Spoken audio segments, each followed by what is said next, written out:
एक बार फिर संभल का माहौल बिगाड़ने की कोशिश की गई है। ये रास्ता उनका सीधे नरक में जाने का होगा, सीधे नरक में। कुछ लोगों को शांति कभी अच्छी ही नहीं लगती। वे लोग भारत को कमजोर करने के लिए हर प्रकार के षड्यंत्र करते हैं। ये लोग वही है जिनका इलाज बहुत जरूरी है। बांटने वाली ताकतें बड़े पैमाने पर जो नहीं चाहते भारत मजबूत हो। संभल एक सच्चाई है जो छुपाई नहीं जा सकती, लिहाजा उसकी संस्कृति को दोबारा से लाने की सरकार कोशिश कर रही है। संभल के विकास के लिए अब सीएम योगी ने युद्ध स्तर पर काम शुरू कर दिया है। लातों के भूत हैं, बातों से मानेंगे नहीं। नमस्ते दर्शकों, मैं निकिता रस्तोगी, डीएनपी इंडिया में आपका स्वागत। उत्तर प्रदेश का जिला संभल जो बीते कुछ समय से चर्चा में बना हुआ है, वजह शाही जामा मस्जिद के सर्वे के दौरान भड़की हिंसा। कुछ उपद्रवियों, कुछ अराजक तत्वों द्वारा वहां आगजनी फैलाने की कोशिश की गई। एक बार फिर उपद्रवियों द्वारा यही दुस्साहस करने की कोशिश की गई है। एक बार फिर संभल का माहौल बिगाड़ने की कोशिश की गई है। वहां एएसआई से बदसलूकी की गई क्योंकि कुछ लोगों की रस्सी भले ही जल जाए लेकिन बल कभी नहीं जाते। यही वजह है कि सीएम योगी आदित्यनाथ भी कहते हैं कि कुछ लोगों को शांति कभी अच्छी ही नहीं लगती, इसलिए उनकी गर्मी को शांत करने के लिए डेंटिंग पेंटिंग का सहारा लेना पड़ता है। लिहाजा एक तरफ जहां संभल में माहौल बिगाड़ने की कोशिश हुई तो दूसरी तरफ सीएम योगी ने संभल के लिए तगड़ा प्लान तैयार कर लिया है। चलिए मीडिया रिपोर्ट्स के जरिए समझने की कोशिश करते हैं कि क्या कुछ ये पूरा मामला है। दरअसल संभल में फिर माहौल बिगाड़ने की कोशिश हुई है। एएसआई की टीम से हुई बदसलूकी, एक आरोपी गिरफ्तार। देख सकते हैं आप, ये न्यूज़ 18 की रिपोर्ट है जिसमें ये साफ साफ बताया गया है कि किस तरीके से संभल में एक बार फिर माहौल बिगाड़ने की कोशिश की गई। क्या कुछ डिटेल है वो पढ़ देते हैं। संभल की ऐतिहासिक जामा मस्जिद के सर्वेक्षण कार्य में बाधा डालने और पुरातत्व विभाग के अधिकारियों के साथ अभद्र व्यवहार करने के लिए आरोप में पुलिस ने एक आरोपी को गिरफ्तार किया है। गिरफ्तार आरोपी का नाम हाफिज है, दूसरा आरोपी मोहम्मद काशिफ खान है। पुलिस सूत्रों के अनुसार एएसआई के सुपरिटेंडेंट विनोद रावत के नेतृत्व में आई टीम को मस्जिद की इंतजामिया कमेटी के सदस्य हाफिज, काशिफ खान और उनके एक दूसरे साथी ने रोक दिया।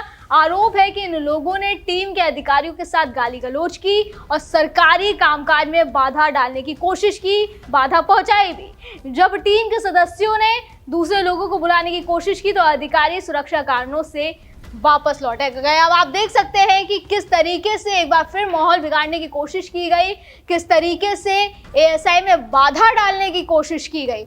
और ये लोग वही है जिनका इलाज बहुत जरूरी है। इसलिए बाबा कहते हैं कि जो भी अराजकता फैलाने की कोशिश करेगा उसका टिकट कटना बहुत जरूरी है। यही वजह है कि सीएम योगी अब संभल को लेकर बहुत सीरियस है और उन्होंने एक तगड़ा प्लान तैयार कर लिया है। तो क्या प्लान है वो आपको बता देते हैं। संभल के लिए सीएम योगी का नया प्लान। अधिकारियों से की बात। मुख्यमंत्री योगी आदित्यनाथ ने संभल की विकास योजनाओं की समीक्षा करते हुए तीर्थ स्थलों व कूपों के पुनरुद्धार यानी कि उनको दोबारा स्वरूप दिया जाए, म्यूजियम और लाइट एंड साउंड परियोजनाओं को तेज करने के निर्देश दिए।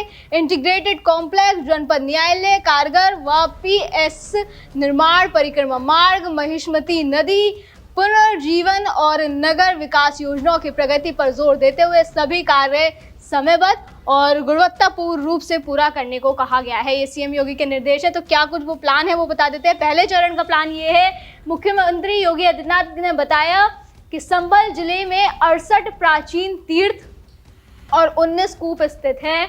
उन्होंने कहा कि ये धरोहरें सिर्फ धार्मिक आस्था से नहीं जुड़ी हैं बल्कि जिले की प्राचीन सांस्कृतिक पहचान का आधार भी हैं। इसलिए विकास के पहले चरण में इन सभी तीर्थ स्थलों और कूपों के पुनरुद्धार को प्राथमिकता दी जाएगी।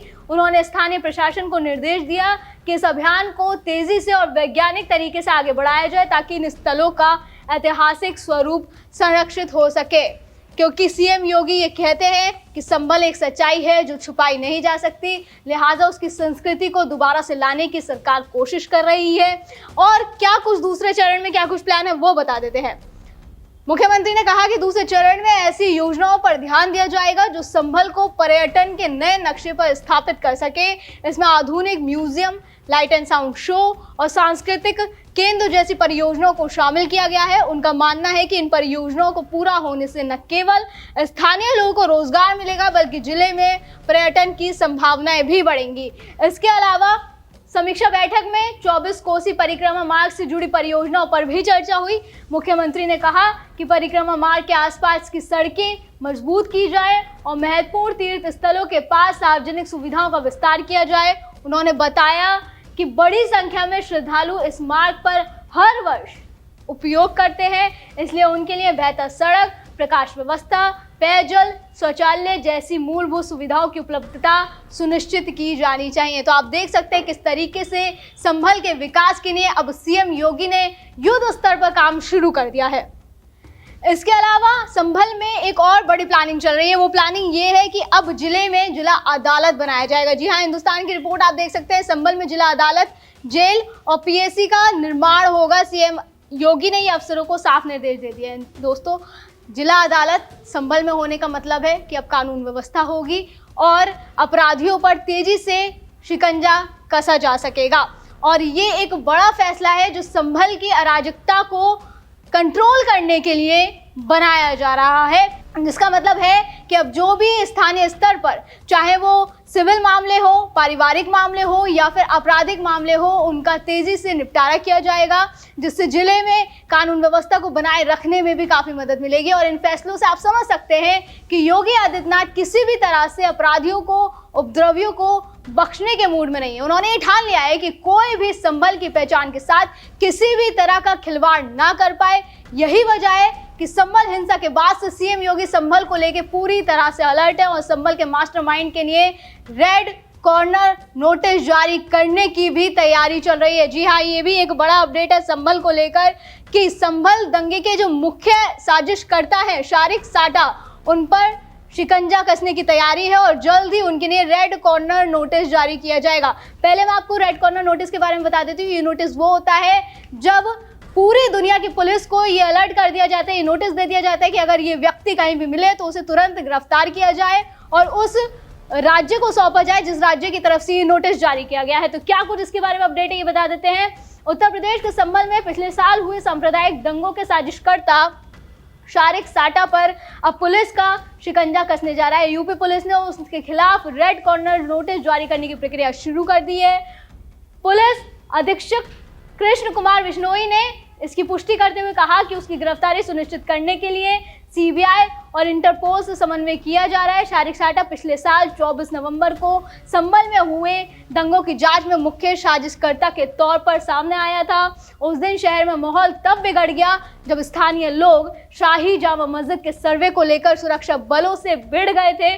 कोर्ट ने उस जगह का सर्वे कराने का आदेश दिया था क्योंकि दावा किया गया था कि जहां मस्जिद है वहां पहले हरिहर मंदिर हुआ करता था। इसके अलावा संभल पुलिस इसको लेकर लगातार एक्शन मोड में है। शारिक साटा के घर पर भी लगातार एक्शन लिया जा रहा है। कुर्क नोटिस भी वहां पे चस्पा कर दिया गया है। संभल पुलिस की तरफ से ये सोशल मीडिया अकाउंट पर ये पोस्ट साझा कर ये अपडेट दिया गया था कि भगोड़े शारिक साटा के घर पर नोटिस चस्पा करने पहुंची एसआईटी डुगडुगी पिटवाई। 24 नवंबर को हुए बवाल में मुख्य साजिशकर्ता के रूप में शामिल थे साटा।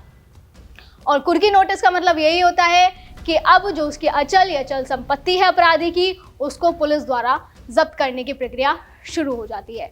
सीएम योगी की नीति साफ है कि जो जैसे समझेगा उसको उसी की भाषा में समझना चाहिए, लिहाजा वो किसी को भी बख्शने के मूड में नहीं है।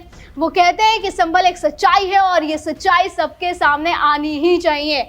सीएम योगी कह चुके हैं कि अगर बेटी की सुरक्षा पर हाथ डालने का प्रयास किया, व्यापारी के प्रतिष्ठान में आग लगाने का प्रयास किया, उत्सव में अराजकता पैदा करने का प्रयास किया, तो ये रास्ता सीधे नर्क में जाने का होगा। सुनिए क्या कह रहे हैं योगी आदित्यनाथ। अगर बेटी की सुरक्षा पे हाथ डालने का प्रयास किया, व्यापारी के प्रतिष्ठान में आग लगाने का प्रयास किया, उत्साह और उमंग के उत्सव में कहीं पर अगर अराजकता पैदा करने का और उपद्रव पैदा करने का कुत्सित प्रयास किया तो मान करके चलिए कि ये रास्ता उनका सीधे नरक में जाने का होगा, सीधे नरक में। इसके अलावा सीएम योगी आदित्यनाथ कहते हैं कि बांटने वाली ताकतें बड़े पैमाने पर हैं, जो नहीं चाहती हैं कि भारत मजबूत हो। ये देश गुलाम इसलिए है हुआ क्योंकि हम आपस में बटे हुए हैं।